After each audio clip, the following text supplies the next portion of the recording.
ছোট্ট সোনামণিরা, ক্রাউন টুন স্টুডিওতে তোমাদের সবাইকে স্বাগতম। আজ আমরা শিখব বিভিন্ন সামুদ্রিক প্রাণীর নাম বাংলা ও ইংরেজিতে। চলো তাহলে শুরু করি। এটা হলো তিমি। তিমিকে ইংরেজিতে বলে ওয়েল। ওয়েল মানে তিমি। তিমি খুব বড় একটি সামুদ্রিক প্রাণী। এটা হলো ডলফিন।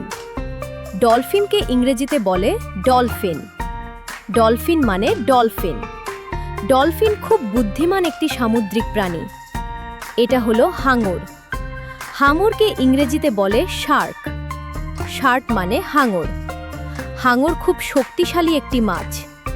এটা হলো অক্টোপাস। অক্টোপাসকে ইংরেজিতে বলে অক্টোপাস। অক্টোপাস মানে অক্টোপাস। অক্টোপাসের 8টি বাহু আছে। এটা হলো তারা মাছ। তারা মাছকে ইংরেজিতে বলে স্টারফিশ। স্টারফিশ মানে তারা মাছ। তারা মাছ তারার মতো দেখতে। এটা হলো স্কুইড। স্কুইডকে ইংরেজিতে বলে স্কুইড। স্কুইড মানে স্কুইড।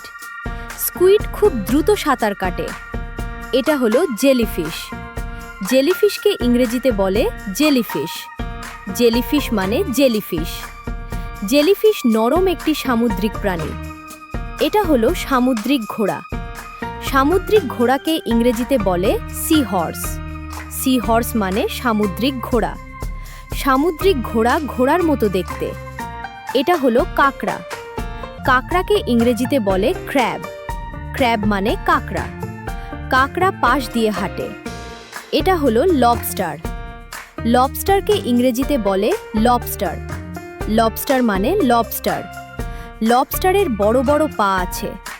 এটা হলো চিংড়ি। চিংড়িকে ইংরেজিতে বলে শ্রিম্প। শ্রিম্প মানে চিংড়ি। চিংড়ি ছোট একটি সামুদ্রিক প্রাণী। এটা হলো কচ্ছপ। কচ্ছপকে ইংরেজিতে বলে টার্টেল। টার্টেল মানে কচ্ছপ। কচ্ছপের শক্ত খোলস আছে। এটা হলো পেঙ্গুইন।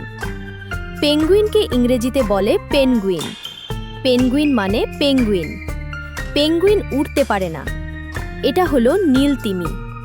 নীলতিমিকে ইংরেজিতে বলে ব্লু ওয়েল। ব্লু ওয়েল মানে নীলতিমি। নীলতিমি পৃথিবীর সবচেয়ে বড় প্রাণী। এটা হলো ক্লাউনফিশ। ক্লাউনফিশকে ইংরেজিতে বলে ক্লাউনফিশ। ক্লাউনফিশ মানে ক্লাউনফিশ। ক্লাউনফিশ খুব রঙিন। এটা হলো ইল মাছ। ইল মাছকে ইংরেজিতে বলে ইল। ইল মানে ইল মাছ। ইল মাছ সাপের মতো দেখতে। এটা হলো প্রবাল। প্রবালকে ইংরেজিতে বলে কোরাল। কোরাল মানে প্রবাল। প্রবাল সমুদ্রে বাস করে। এটা হলো অ্যাঞ্জেল ফিশ। অ্যাঞ্জেল ফিশকে ইংরেজিতে বলে এঞ্জেল ফিশ। এঞ্জেল ফিশ মানে অ্যাঞ্জেল ফিশ। অ্যাঞ্জেল ফিশ দেখতে সুন্দর। এটা হলো পাফার ফিশ। পাফার ফিশকে ইংরেজিতে বলে পাফার ফিশ। পাফার ফিশ মানে পাফার ফিশ। পাফার ফিশ নিজেকে ফুলাতে পারে। Thanks for watching. আজ আমরা শিখলাম সামুদ্রিক প্রাণীর নাম বাংলা ও ইংরেজিতে। ভিডিওটি ভালো লাগলে ক্রাউন টুন স্টুডিও চ্যানেলটি সাবস্ক্রাইব করুন।